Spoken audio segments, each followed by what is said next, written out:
दोस्तों Adani Wilma limited की बात करें तो यहाँ पे कुछ बड़ी अपडेट निकल के आ रही है। यहाँ पे देख सकते हो कि कंपनी ने इस बार रिजल्ट डिक्लेयर किया है। रिजल्ट में क्या कमजोरी रही है वो भी उसको अच्छे से हमें समझना चाहिए।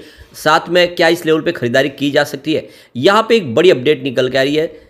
यहाँ पे सरकार की तरफ से कंपनी के ऊपर पेनल्टी लगाई गई है। क्या है पूरा मामला उसको जानेंगे इस वीडियो के माध्यम से।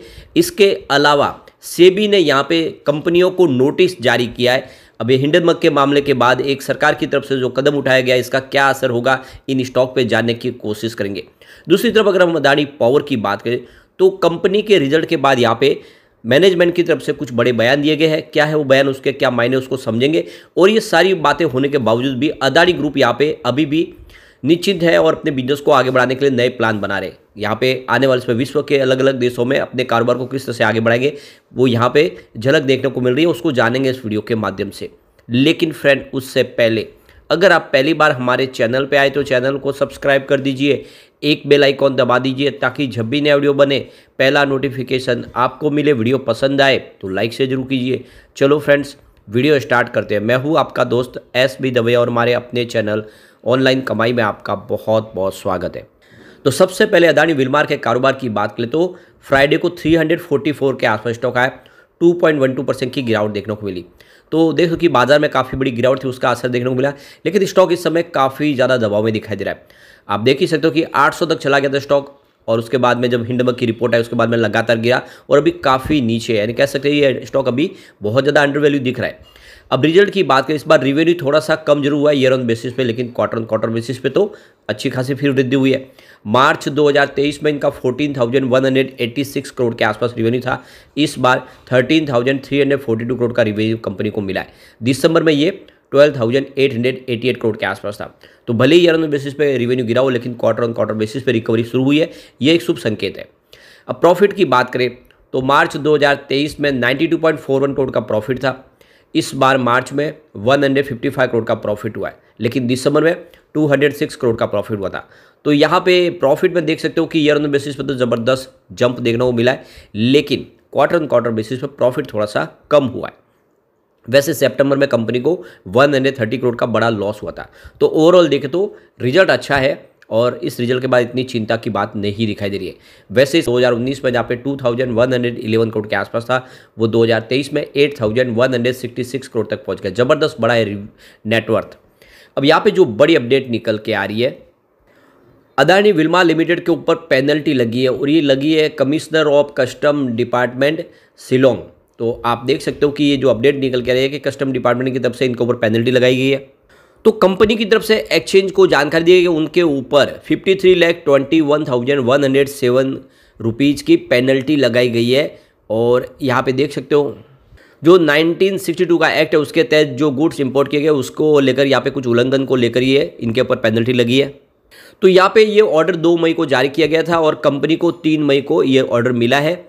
और तो जो कस्टम ड्यूटी होती है उसमें कुछ एलिगेशन लगे हैं और आप देख सकते हो इसको लेकर इनके ऊपर ये बड़ा एक फाइन लगाया गया सरकार की तरफ से। अब कंपनी की तरफ से कहा गया कि हमारी तरफ से कोई गलती नहीं हुई है और हम ये जो हमको पेनल्टी लगाई गई है सरकार की तरफ से इसके खिलाफ हम आगे अपील करेंगे, अपना पक्ष रखेंगे और जो भी होगा हम आगे करने लीगल एक्शन लेंगे। साथ में उन्होंने ये भी कहा है कि इस पेनल्टी की वजह से उनकी ऑपरेशनल एक्टिविटीज़ पे कोई ज़्यादा फर्क नहीं पड़ेगा, उनका बिजनेस वैसे ही चलता रहेगा। इसके अलावा इस रिजल्ट के बाद या कि कंपनी की तरफ से जो बड़ा फैसला किया गया कि कंपनी आने वाले समय अपने अदानी विल्मार के बिजनेस को तेजी से बढ़ाएंगे। तो मैनेजमेंट की तरफ से जो बयान निकल कर आया है कि FMCG सेक्टर का जो बिजनेस है वो आने वाले 3 सालों में 10,000 करोड़ तक पहुंचाया जाएगा। तो इस समय जो 5,000 करोड़ के आसपास बिजनेस है आने वाले समय ये डबल होता हुआ दिखाई देगा। इसके अलावा जो पैकेज फूड का बिजनेस है उसमें भी और ज़बरदस्त वृद्धि की जाएगी। तो यहाँ पे देखिए MD CEO अगांशु मलिक का कहना है कि ज़बरदस्त डिमांड दिख रही है और ऐसे में हम फूड सेगमेंट में अपना और बिजनेस तेजी से बढ़ाते हुए दिखाई देंगे। आने वाले समय हमारा बिजनेस की कैपेसिटी को एक्सपांड करेंगे। कंपनी का बिजनेस 42% की ग्रोथ दिखा रहा है ई-कॉमर्स चैनल्स के माध्यम से और आने वाले समय इसकी और धीरे धीरे सिटीज़ में इसकी वृद्धि की जाएगी। अभी फिलहाल कंपनी के पास करीब 7.2 से लेकर 7.3 लाख आउटलेट है डायरेक्टली और कंपनी इनको बढ़ा के आने वाले कुछ सालों में, यानी देखें अगले साल तक 8.25 लाख तक पहुंचा देंगे आउटलेट को, यानी आउटलेट की संख्या भी बढ़ाई जाएगी, यानी बिजनेस आगे बढ़ता हुआ दिखाई देगा। जो पिछले जो खबर आई थी कंपनी अपने बिजनेस को बेचेगी, इसको ऐसी अभी संभावना नहीं है, कंपनी इस बिजनेस को लेकर आगे बढ़ना चाहती है और ऐसे में लग रहा है कि आने वाले समय इसमें संभावना पॉजिटिव बनेगी और स्टॉक कमाल कर सकता है अगर हम इसको लॉन्ग टर्म के लिए होल्ड करें, क्योंकि काफ़ी ज़्यादा करेक्ट हो चुका है। अब अदानी पावर की बात कर ले तो 603 पर क्लोजिंग थी कल, 0.76% की गिरावट देखने को मिली। अब देखते हो कि यहाँ पे रिजल्ट के बाद कुछ दबाव देखने को मिला है। यहाँ पे रिजल्ट की बात करें तो रिवेन्यू बढ़ा है, मार्च 2023 में 10,795 करोड़ के आसपास था, जो मार्च 2024 में 13,882 करोड़ तक पहुंच गया और अक्टूबर में ये 13,355 करोड़ के आसपास था। तो बिल्कुल यहाँ पे रिवेन्यू बढ़ा है, चाहे आप क्वार्टर ऑन क्वार्टर बेसिस पे देख ले या ईयर ऑन बेसिस पे देख ले। तो लेकिन जो प्रॉफिट है उसमें बड़ी गिरावट आई है। मार्च 2023 में 5,242 करोड़ के आसपास प्रॉफिट था, इस बार 2,737 करोड़ का प्रॉफिट हुआ और पिछले क्वार्टर में 2,738 करोड़ के आसपास था। तो क्वार्टर ऑन क्वार्टर बेसिस पे तो लगभग सेम है, लेकिन ईयर ऑन बेसिस पे प्रॉफिट कंपनी का जरूर कम हुआ है। लेकिन नेटवर्थ ज़बरदस्त बढ़ा है। 2019 में 7,712 करोड़ के आसपास था, वो इस समय 2023 में 29,876 करोड़ तक पहुँच गया है। कंपनी ने अपने कर्ज को भी काफ़ी कम कर लिया है। आप देख सकते हो कि यहाँ पे जो कर्ज था 31 मार्च तक के पहले वो करीब 39,434 करोड़ के आसपास, जो घट के 26,545 करोड़ के आसपास गया है। यानी कंपनी अपने कर्ज को लगातार कम कर रही है और ये बहुत बड़ी बात है। अब इस रिजल्ट के बाद अदानी पावर की तरफ से जो कहा गया है कि आने वाले समय अपने बिजनेस को वो लेकर आगे बढ़ेंगे और बिजनेस को तेज़ी से और आगे अपनी कैपेसिटी को एक्सपैंड करेंगे। मैनेजमेंट का कहना है कि सरकार की तरफ से इस समय पावर सेक्टर की कंपनियों को कहा कि अपनी पूरी क्षमता से वो बिजली का निर्माण करे। इलेक्ट्रिसिटी कंजम्पशन बढ़ रहा है और इसके लिए थर्मल पावर प्लांट कैपेसिटी के जितने भी पावर प्लांट है वो पूरी क्षमता से अपना काम करे और कंपनी भी अपने जितने पावर प्लांट है उस पर पूरी क्षमता से काम करे। ऐसे में आने वाले समय रिवेन्यू बढ़ता हुआ दिखाई देगा। कंपनी अपनी थर्मल पावर प्लांट कैपेसिटी को इंक्रीज करने जा रही है, जो इस समय करंट 50 गीगावाट है उसको 80 गीगावाट तक किया जाएगा आने वाले समय में भी। तो यहाँ पे मैनेजमेंट का कहना है कि लॉन्ग टर्म डिमांड बनी हुई है थर्मल पावर प्लांट के लिए, इसलिए हम अपनी कैपेसिटी को एक्सपांड करेंगे। आने वाले समय और तेजी से कारोबार बढ़ता हुआ दिखाई देगा। ये बहुत बड़ी गुड न्यूज एक तरह से देख सकते हो कि इस समय अदानी पावर के लिए यानी बिजनेस बढ़ेगा। वैसे शेयर की प्राइस तो काफ़ी शानदार बढ़ी है और स्टॉक इस समय देखें तो जो गिरावट थी वो सारी थम चुके हैं। स्टॉक एक नई हाई के साथ आगे बढ़ रहा है, लेकिन आने वाले समय जिस तरह से पावर सेक्टर में प्रचुर संभावना स्टॉक और कमाल कर सकता है। अब जैसे कि अदानी ग्रुप के ऊपर बहुत सारी प्रॉब्लम इस समय चल रही है, उसके बावजूद भी अपने बिजनेस को वो रोक नहीं रहे।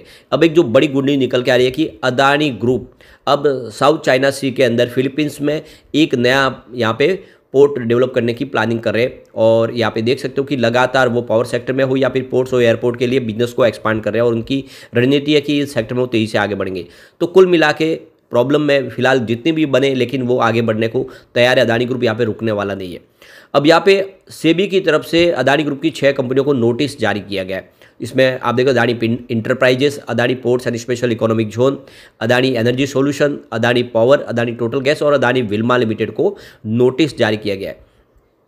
तो ये देख सकते हो कंपनी ने अपने जो रिजल्ट डिक्लेयर किया Q4 के उसके दरमियान इसकी जानकारी दी है और यहाँ पे सेबी की तरफ से जो नोटिस जारी करके जो खुलासा किया कंपनी ने हर अलग अलग कंपनी के माध्यम से जो एक्सचेंज को जानकारी दी है, जिसमें उन्होंने एक तरह के ही बयान दिए और उनका कहना है कि उन्होंने सभी कानून का पूरी तरह से पालन किया है। उन्होंने किसी प्रकार से कोई गलत तरीके से अपने बिजनेस में कोई अपना कदम नहीं उठाया और यहाँ पे उनका ये भी कहना है कि सेबी के इस कदम से उनके बिजनेस पे कोई ज़्यादा असर नहीं पड़ेगा।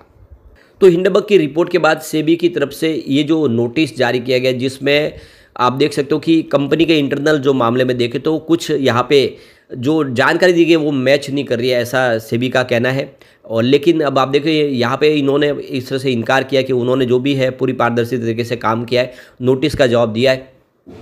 अब सेबी का ये जो कारण बताओ नोटिस है, ये किसी प्रकार का कोई अभियोग तो नहीं लगाया गया है। इसमें कंपनी से संबंधित मामले से स्पष्ट जो है उनका क्लेरिफिकेशन मांगा गया और कहा गया कि आप क्यों ना आपके ऊपर कानूनी कार्रवाई की जाए, यानी अगर आप इसका जो आप जवाब देंगे उससे हम सेटिस्फाइड नहीं होंगे तो हम आगे कानूनी कार्रवाई कर सकते हैं। तो कुल मिला के ये जो मामला है इसमें सेबी को कुछ क्लेरिफिकेशन कंपनी से चाहिए जिसकी जानकारी आगे जाके कंपनी देगी। लेकिन कुल मिला के देखें तो अदानी ग्रुप में अभी भी भरोसा बना हुआ है। फॉरेन इन्वेस्टर लगातार निवेश करे, राजीव जैन हो जो बहुत भारी निवेश करे, ऐसे में ज़्यादा चिंता की बात नहीं है। लेकिन फ्रेंड कोई भी इन्वेस्टमेंट करने से पहले अपने फाइनेंशियल एडवाइजर से बड़े ले ले या अपना खुद का रिसर्च करें, क्योंकि मैंने वीडियो आपके एजुकेशनल पर्पज़ के लिए ही बनाया। वीडियो पसंद आए तो लाइक से जरूर कीजिए और चैनल को सब्सक्राइब कर दीजिए। Thank you friend.